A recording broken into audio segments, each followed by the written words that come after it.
Hey, nice to see you today. This is Denise. I'm with Dark Star Pottery in my dining room again. It's been non-stop activity here at the Dark Star Pottery studio. Flopping bisques and glaze kilns and back and forth. I've got a bisque right now that I'm ready to unload and start glazing. This glaze came out yesterday before the bisque went in, and then I have, I think, 2 more glazes. But we're gonna go ahead and get started, and I'm a little bit happier with some of these combinations, although they still did not come out, some of them, as I had expected, like this one.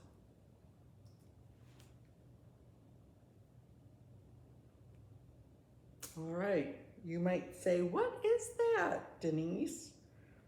Well, this is 2 times birch inside and out, 2 times cordovan inside and out, and then a 1 time light flux on the rim. Now I have to say, I am really digging what's going on here. I really had expected a little bit more,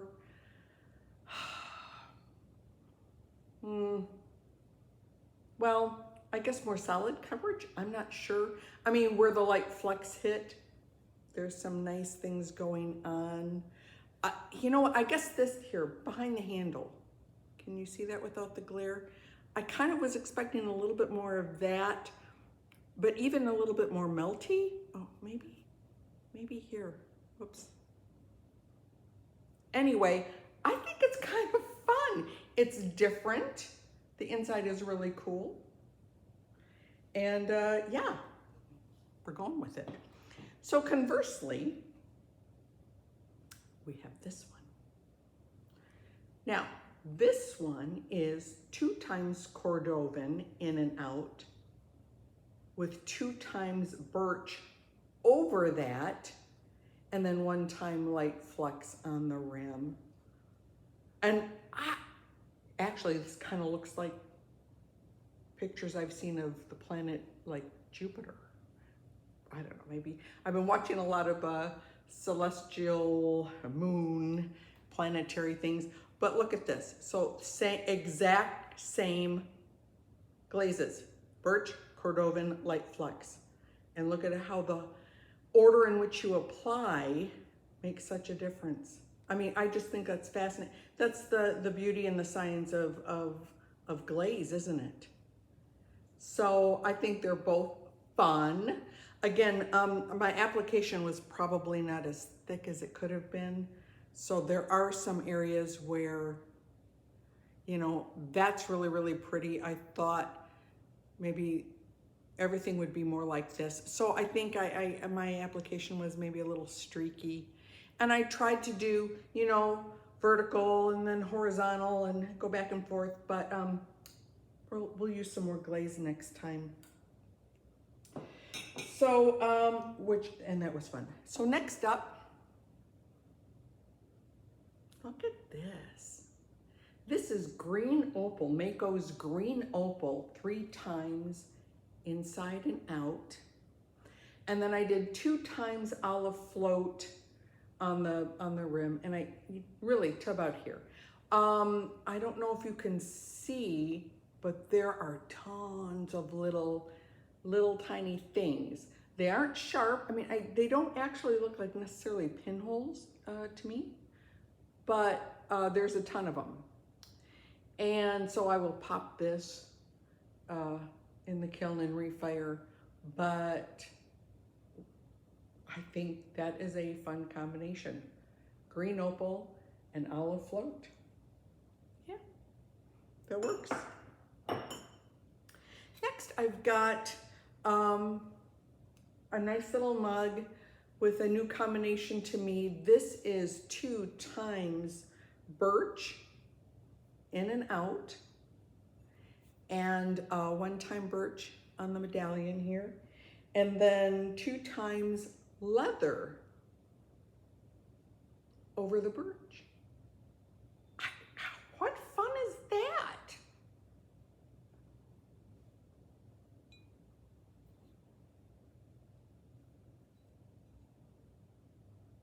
There you go. I like that. Okay, next up is this. This is a nice sturdy mug. This is a really, really simple combination.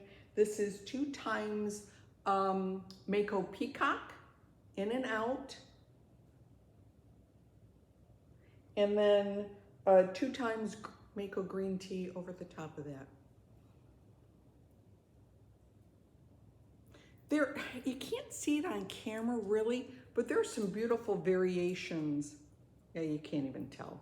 So, I mean, it almost looks just like straight peacock when I'm looking at it in the camera here, but the green tea really does bring some beautiful subtle texture.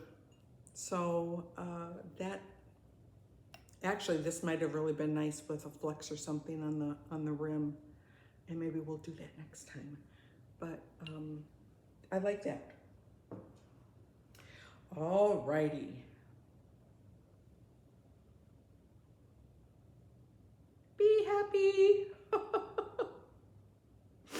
Oh, you know, I've been playing around with surface designs. You know, a couple kiln openings ago, I did some carving, and I've done a couple of, you know, little medallions and stuff. So I thought, what the heck?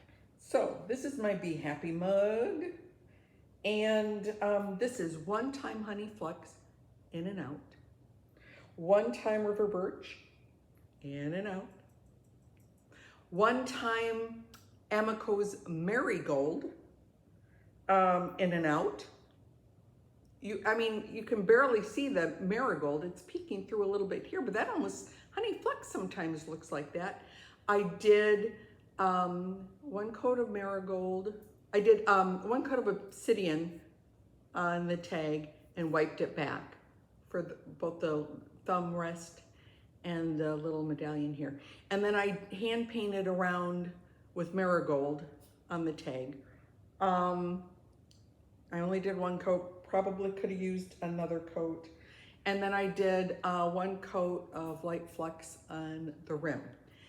So I think this is sweet. I would not have minded a little bit more marigold showing through, but I think if I had my morning coffee out of this, I would be happy.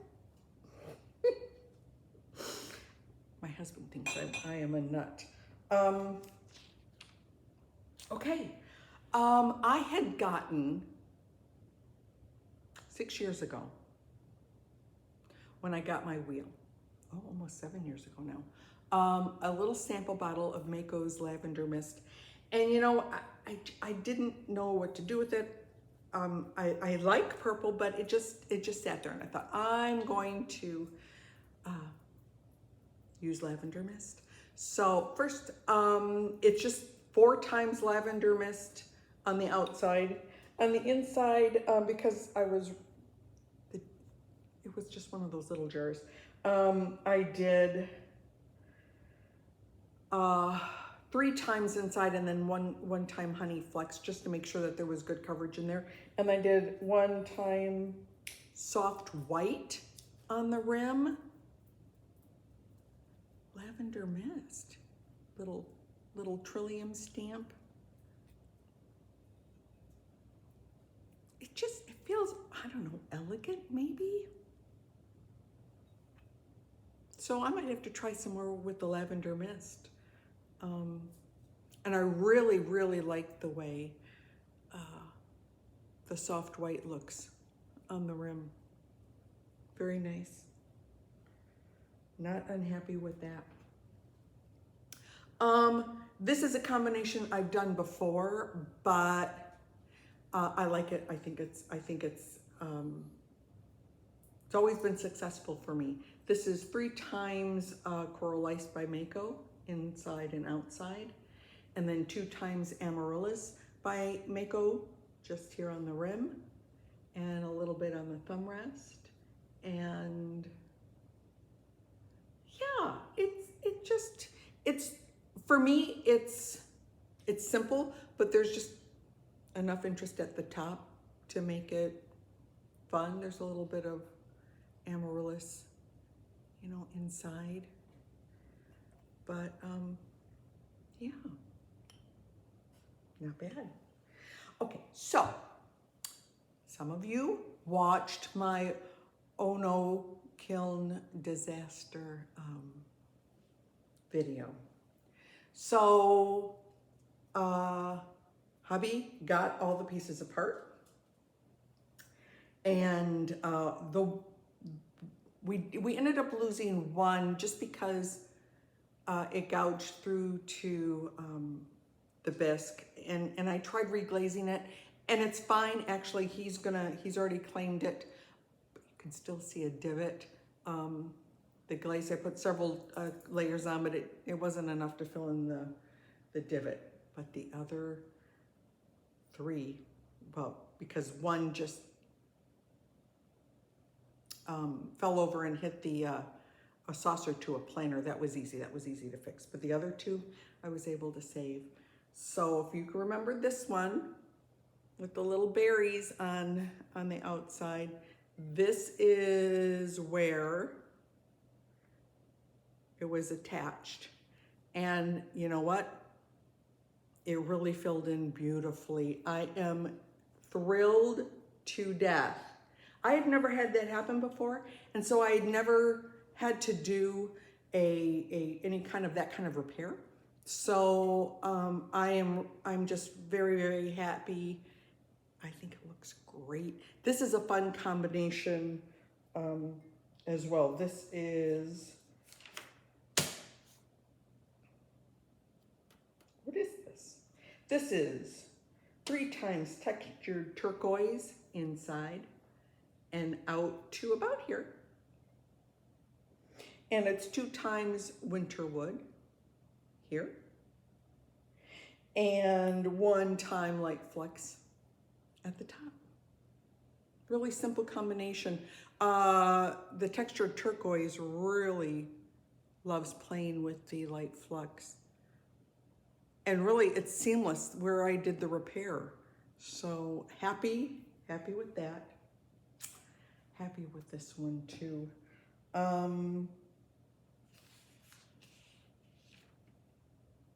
Okay. This one, actually, there was a repair here and on the handle. And it didn't come out badly at all.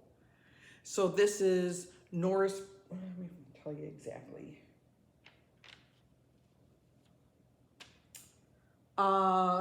This 3 times soft aqua to here and inside. 3 times Norris blue here. 2 times light flex where those meet. And then 2 times power turquoise just on the rim. So this, I know this is where one of the repairs were, but there's kind of a similar thing going over here. So if you didn't know, it wasn't supposed to be that way, you wouldn't know. And the handle, the repair did fine as well. There's right there, but it's smooth, it's soft, I'm really happy. So big thank you to Kiln Boy. And this was the last piece. This right here is where the planter stuck. This had fallen off the kiln, and so that was easy. Just ground that down a little bit, put on a little bit more ancient copper, and that really came out good. This one was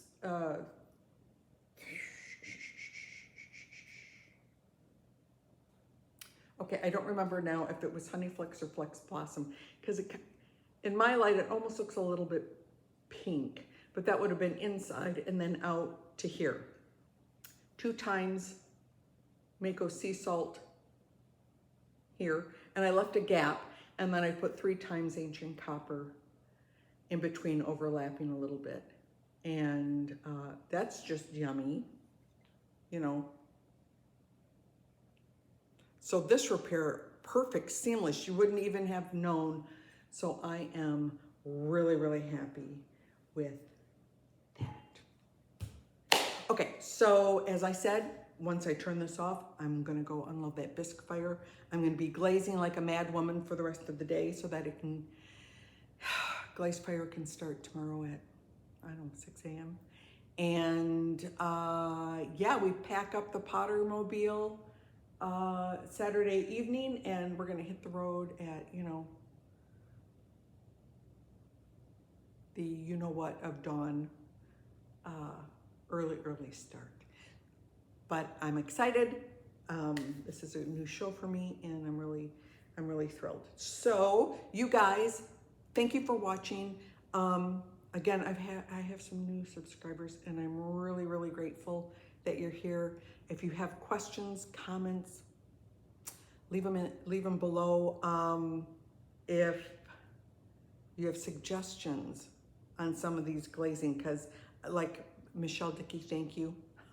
I will take your suggestions to heart, because, you know, sometimes you're this close to it being, you know, the way you want it, and it's just maybe a glaze technique, maybe something's not heavy enough, maybe, you know. So I really appreciate if you have a thought, if you have a suggestion, please. I'm happy to take all suggestions to heart. Again, thank you so much for watching. If you haven't done so yet and you feel like subscribing, that would be cool. And yeah, I'll be doing at least one more kiln opening, and maybe I'll film a little bit at the Coffee and Flower Festival. We'll see. I haven't done that before, so maybe a quickie. So thank you again so much. Have a wonderful day. Do something fun. We'll see you next time.